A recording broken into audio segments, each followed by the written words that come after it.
Thanks, Brandon. Obviously, a heck of a game against a really, really good team.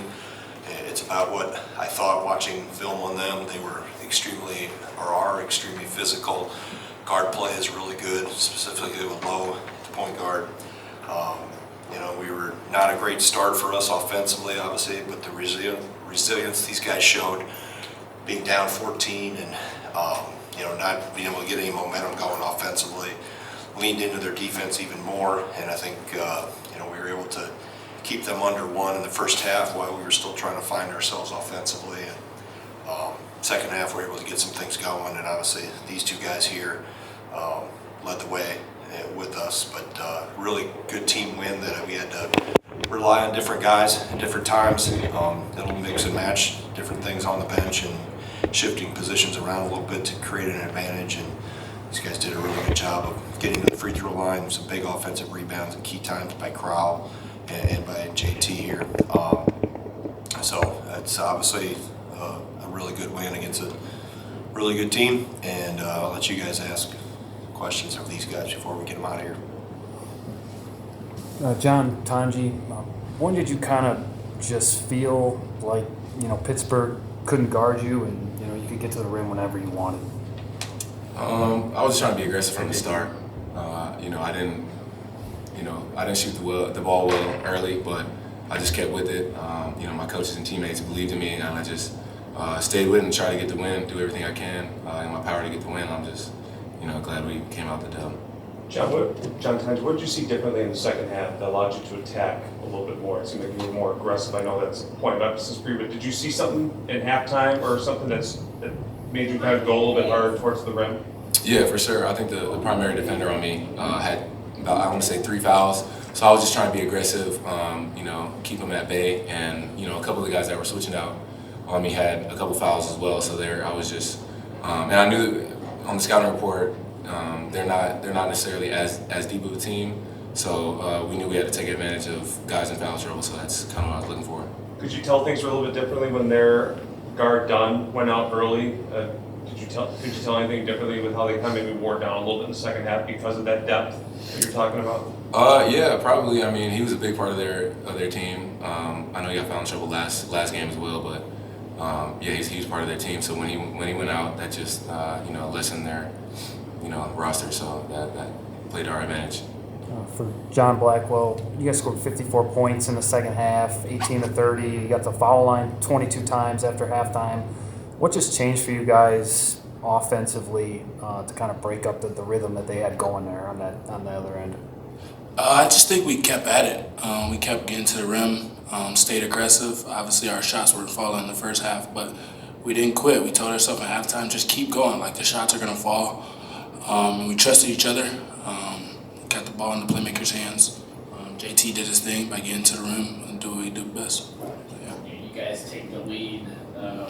There was 11 minutes left there in the second half, and kind of went back and forth after that. What did it take to get over the hump and kind of have that lead?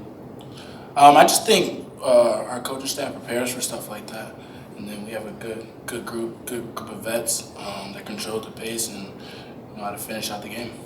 For John, Tonje, you've only been here a couple months, but so after the game, you kind of had some moments with the fans. Your teammates mobbed you. What has this place meant to you? And how have the teammates maybe kind of opened their arms to you, even though you kind of just got here? Yeah, it means everything to me. I think I want this to be the place I come back to and visit after I'm done playing college. I want this to be my home after. So I only have a limited amount of time, but I just want my teammates to know that I'm here to build lifelong relationships. And I think they've embraced me, and the city's embraced me, and I'm just doing everything I can to compete for the name on the front of the jersey, and it's been amazing so far. John Blackwell, the work that you guys have done against two teams with really good guard play, kind of taking these guys out of rhythm, UCF and now tonight, what does that say about the guards play defensively over this tournament? How you guys are able to get guys out of rhythm consistently? I think we just give all credit to our coaches. I mean, they prepare us well for good guards like that. They prepare us well to know what their tendencies are and know what they like to do.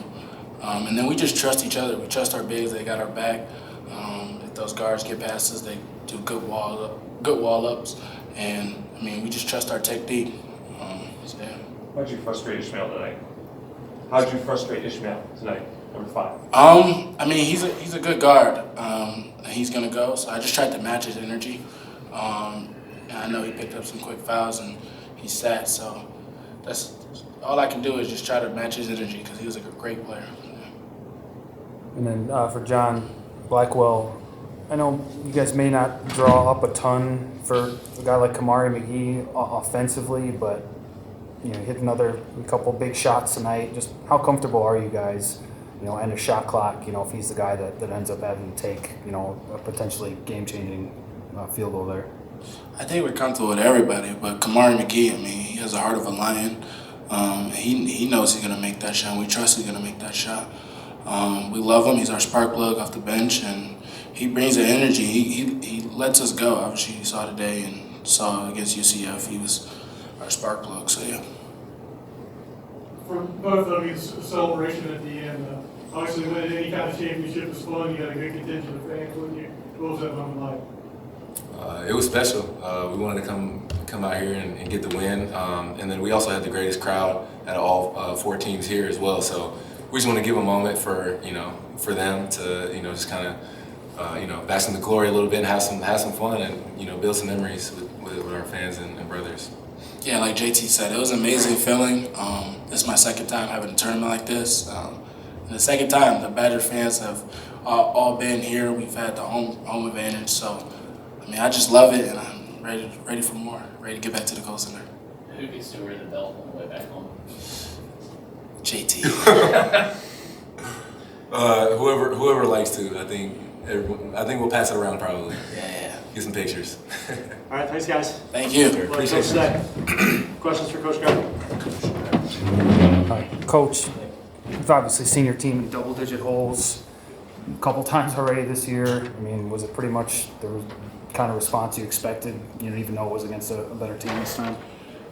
Well, I don't know if I expected. I think it's what you analyze each possession, and as I kept asking my video coordinator, AJ Van Handel, who has the possessions of us offensively, and how many possessions we had at the time, we had them under 1. So it was a matter of there were some defensive things, but I felt offensively we had to do a better job of shot selection. We took some quick ones at times. We took some long twos, which we've done a pretty good job for most of the year of avoiding. But that's credit to Pitt with how they were going to try to guard us early, and then we go 0 for 10 from 3 for the first half. So analytically, at halftime, from what the information he gave me, he said analytically everything's what we want. We just got to get a couple threes to go in. But you lean into your defense when your offense isn't clicking like it has been, and then eventually we got to the point where maybe it's not abundance of threes, but we're able to get to the free throw line and shoot a lot of free throws and some adjustments. But the resilience of this group, the toughness of this group, the guts within this group with Klesmit and McGee and Gilmore, those are the fighters that really help in those situations. The talk on the bench, they help. That's the core, I think, so to speak, of our program. And when you're in these rocky moments like that, you lean into that, and those guys did a good job of helping the other guys pull through it. And then we were able to get clicking a little bit offensively and make a run there. Greg, how did your group grow defensively this weekend? Yeah, I think we fouled less tonight, which was a good thing. I think we've gotten better.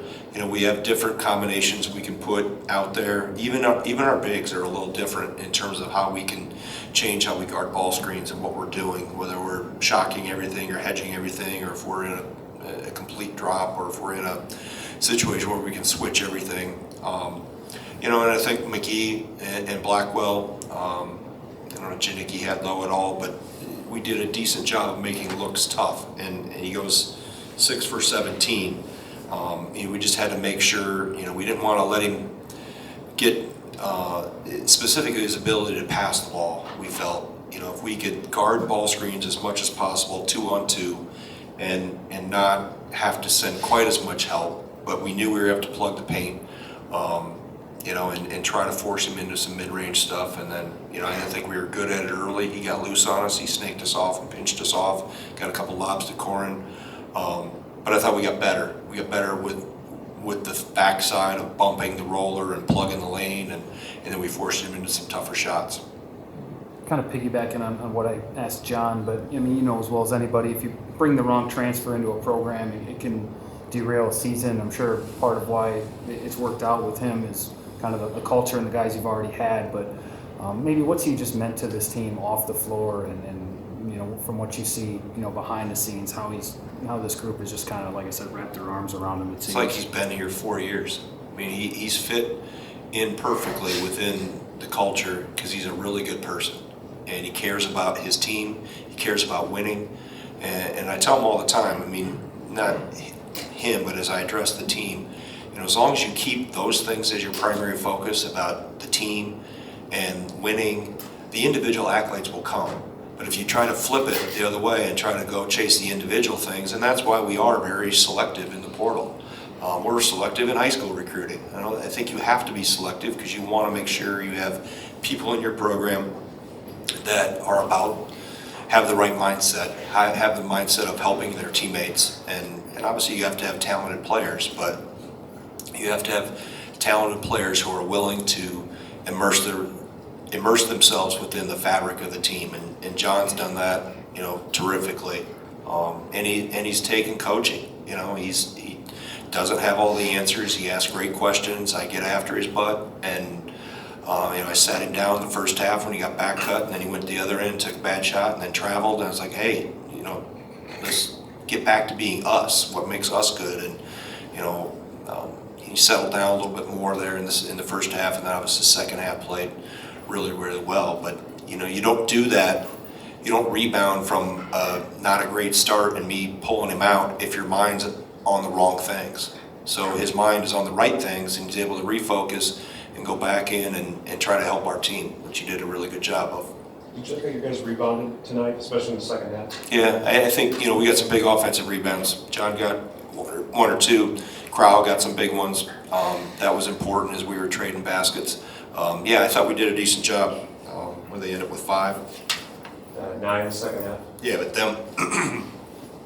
their offensive end, we kept them off the glass for the most part. Yeah, but we had 9 offensive rebounds in the second half, and those were big to extend possessions. You got after Janicki a little bit on that 3-on-1. He looks like he learned a little bit early. In the second half, he passed for 3 and then got the ball to John. Is that just good, maturation of him? Yeah, I think he got a little excited in the moment. We're making a run, and he makes a great defensive play to knock the ball loose on the other end, and we just got a little excited in transition and must have missed John Blackwell wide open at the rim.